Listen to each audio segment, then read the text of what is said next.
নমস্কার। অবশেষে শুরু হয়ে গেল অন্নপূর্ণা ভাণ্ডার প্রকল্পের টাকা দেওয়ার কাজ। আপনারা ঠিকই শুনছেন, ইতিমধ্যে রাজ্য সরকারের তরফ থেকে আপনাদের মোবাইল ফোনে এক বিশেষ মেসেজ পাঠানো শুরু করলো রাজ্য সরকার। যদি আপনার মোবাইল ফোনেও এই বিশেষ মেসেজটি এসে থাকে, তাহলে আপনার ব্যাংক অ্যাকাউন্টে সরাসরি ঢুকতে চলেছে অন্নপূর্ণা ভাণ্ডার বা অন্নপূর্ণা যোজনার ৩,০০০ টাকা। কিন্তু প্রশ্ন হলো, এই এসএমএসের মধ্যে ঠিক কী লেখা আছে? আর যাদের মোবাইলে এখনও মেসেজ আসেনি তারা কি করবেন? এর পাশাপাশি আরও একটা বড় প্রশ্ন আপনাদের প্রত্যেকের মনে ঘুরপাক খাচ্ছে, যে যারা ইতিমধ্যে অফলাইনে ফর্ম জমা দিয়েছেন তাদের কি টাকা পাওয়ার জন্য আবার নতুন করে অনলাইনে আবেদন করতে হবে? এই নিয়ে সরকারের নতুন গাইডলাইন কি বলছে, সমস্ত কিছু আজকের এই একটি ভিডিওতেই একদম বিস্তারিত এবং জলের মতো সহজ করে আপনাদের বুঝিয়ে দেব। তাই একটু স্কিপ না করে ভিডিওটি প্রথম থেকে শেষ পর্যন্ত অবশ্যই দেখুন। আর চ্যানেলে নতুন হয়ে থাকলে এই রকম গুরুত্বপূর্ণ আপডেট সবার আগে পেতে চ্যানেলটিকে এক্ষুনি সাবস্ক্রাইব করে পাশে থাকা বেল আইকনটি প্রেস করে অল নোটিফিকেশনটি অন করে দিন।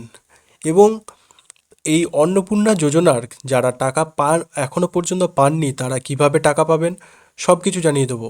প্রথমে আমরা জেনে নিই যে মোবাইল ফোনে ঠিক কী মেসেজ পাঠানো হচ্ছে সরকারের তরফ থেকে। কিভাবে আপনারা বুঝতে পারবেন যে ৩,০০০ টাকা আপনার অ্যাকাউন্টে আসবে কি না। আপনারা হয়তো অনেকেই জানেন যে চলতি মাসের জুন মাসেই গত ৩রা জুন থেকেই কিন্তু অন্নপূর্ণা যে ভাণ্ডার তার কিন্তু টাকা দেওয়ার অফিসিয়ালি শুরু করেছে রাজ্য সরকার। এই টাকা সরাসরি ডিবিটির মাধ্যমে মহিলাদের আধার লিঙ্ক করা ব্যাংক অ্যাকাউন্টে পাঠানো হচ্ছে। ইতিমধ্যে ৫০ লক্ষের বেশি উপভোক্তার ব্যাংক অ্যাকাউন্টে অন্নপূর্ণা ভাণ্ডার প্রকল্পের ৩,০০০ টাকা পৌঁছে দেওয়া হয়েছে। এখন সমস্যা হলো, অনেকেই বেশ কয়েকদিন আগে আবেদন করেও বলছেন যে তাদের ব্যাংকে এখনও পর্যন্ত টাকা ঢোকেনি। আসলে টাকা ঢুকছে কি না তা বোঝার একটা সহজ উপায় আছে। আপনি আবেদন করার সময় ফর্মে যে মোবাইল নম্বরটি দিয়েছিলেন কিংবা আপনার পরিবারের প্রধানের যে নম্বরটি দেওয়া হয়েছিল, সেই মোবাইলটি একটু ভালো করে চেক করে দেখুন। টাকা ট্রান্সফার হওয়ার সাথে সাথেই রাজ্য সরকারের তরফ থেকে একটি মেসেজ পাঠানো হচ্ছে। যদি আপনার মোবাইলে হুবহু এই লেখাটি সহ মেসেজ এসে থাকে, তবে নিশ্চিত থাকুন আপনার টাকা ব্যাংক অ্যাকাউন্টে ঢুকে গেছে। আপনি সরাসরি ব্যাংকে গিয়ে আপনার পাসবুক আপডেট করালেই তার প্রমাণ পেয়ে যাবেন। এবার আসি সবথেকে গুরুত্বপূর্ণ প্রশ্নে। আপনারা অনেকেই আছেন যারা চলতি মাসের ১, ২, ৩ বা ৪ তারিখের সরাসরি অফলাইনে ব্লকে গিয়ে কিন্তু আপনারা কেউ পৌরসভায় গিয়ে ফর্ম জমা দিয়ে এসেছেন, কিন্তু এখনও পর্যন্ত ব্যাংকে ১ টাকাও ঢোকেনি। আর মোবাইলেও কোনো মেসেজ এখনও পর্যন্ত আপনারা পাননি। এখন আপনাদের মনে ভয় তৈরি হয়েছে যে আমার অফলাইন ফর্মটা বাতিল হয়ে গেল কি না, আমাকে কি আবার নতুন সাইবার ক্যাফেতে গিয়ে অনলাইনে আবেদন করতে হবে? অনেকে তো ভুল করে অফলাইনে জমা দেওয়ার পরও আবার অনলাইনে ফর্ম ফিল আপ করছেন। আমি আপনাদের পরিষ্কারভাবে জানিয়ে রাখি, অযথা আতঙ্কিত হবার কোনো প্রয়োজন নেই, তাড়াহুড়ো করবেন না। সরকার কিন্তু কোথাও বলেনি যে অফলাইনে জমা দিলে টাকা পাবেন না। মনে রাখবেন, শুধু আপনি বা আপনার পাড়ার লোক নন, গোটা পশ্চিমবঙ্গের সমস্ত জেলার সমস্ত ব্লকের গ্রাম এবং পৌরসভা এলাকার লক্ষ লক্ষ মহিলা এই ফর্ম জমা দিয়েছেন। স্বাভাবিকভাবেই এত লক্ষ লক্ষ ফর্ম যখন জমা পড়েছে, সেগুলো কম্পিউটারে ডেটা এন্ট্রি করতে অফিসিয়ালি কিন্তু কিছুটা সময় লাগবে। প্রথমে অফলাইনে ফর্মগুলো দেখে অনলাইনে ডেটা এন্ট্রি করা হয় সরকারের তরফ থেকে। তারপর সেগুলো ভেরিফিকেশন বা যাচাই করা হয়। এই ভেরিফিকেশন প্রসেসটি সফলভাবে কমপ্লিট হলেই তবেই কিন্তু ৩,০০০ টাকা আপনার অ্যাকাউন্টে রিলিজ করা হয়। তাই যারা অফলাইনে ফর্ম জমা দিয়েছেন তারা একটু ধৈর্য ধরে অপেক্ষা করুন।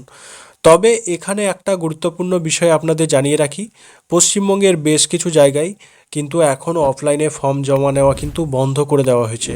সম্পূর্ণ অনলাইন প্রসেসে কিন্তু তারা ফর্ম নিতে চাইছেন।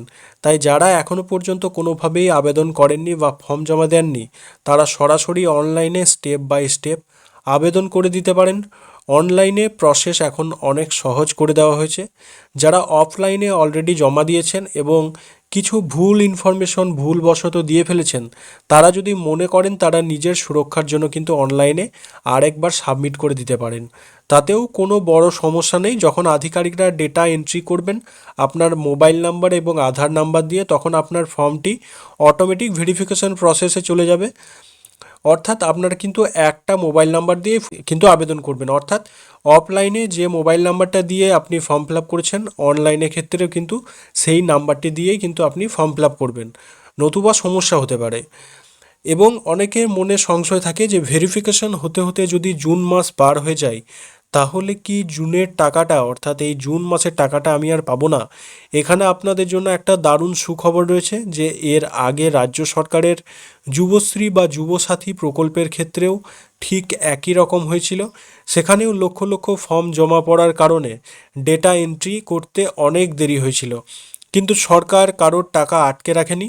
যাদের ডেটা এন্ট্রি পরে হয়েছিল তারা পরবর্তী মাসে একবারে 2 মাসের টাকা পেয়েছিলেন। ঠিক একইভাবে অন্নপূর্ণা ভাণ্ডার প্রকল্পের ভেরিফিকেশন করতে করতে যদি আপনার জুন মাস কেটে যায় এবং জুলাই মাসে গিয়েও আপনার অ্যাকাউন্টে ভেরিফাইড হয়, তাহলে আপনি জুলাই মাসে একেবারে 2 কিস্তির টাকা পেতে পারেন। অর্থাৎ 3,000 করে মোট 6,000 টাকা একেবারে আপনার ব্যাঙ্ক অ্যাকাউন্টে ঢুকে যাবে। তাই টাকা মার যাওয়ার কিন্তু কোনো ভয় নেই। তবে হ্যাঁ, টাকা পাওয়ার জন্য আপনাকে নিজের দায়িত্বে একটি কাজ অবশ্যই করে রাখতে হবে। অনেক সময় দেখা যায় সমস্ত প্রসেস ঠিক থাকা সত্ত্বেও আপনার মোবাইলে মেসেজ আসা সত্ত্বেও ব্যাংকে টাকা ঢোকে না। এর মূল কারণ হলো ব্যাংক অ্যাকাউন্টের সমস্যা। আপনার ব্যাংক অ্যাকাউন্টের সাথে আধার লিঙ্ক করা অবশ্যই থাকতে হবে। আপনার ব্যাংক অ্যাকাউন্টে আধার অর্থাৎ ডিবিটি লিঙ্ক সক্রিয় বা চালু থাকতে হবে। ব্যাংকে গিয়ে কেওয়াইসি আপডেট করিয়ে রাখবেন। এই জিনিসগুলো যদি ঠিক থাকে এবং ফর্মে যদি ব্যাংক অ্যাকাউন্ট নম্বর সঠিক দিয়ে থাকেন, তবে আপনার টাকা পাওয়ার কিন্তু আর কোনো ভয় নেই। আপনার টাকা থেকে কিন্তু আপনাকে কেউ আটকাতে পারবে না যে আপনি টাকা পাবেন না। আপনার 100% টাকা ঢুকে যাবে। এই ছিল অন্নপূর্ণা ভাণ্ডার প্রকল্পের নিয়ে আজকের লেটেস্ট আপডেট। আশা করি অন্নপূর্ণা ভাণ্ডার প্রকল্পের এই ফর্ম ফিল আপ বিষয়ে বুঝতে পেরেছেন।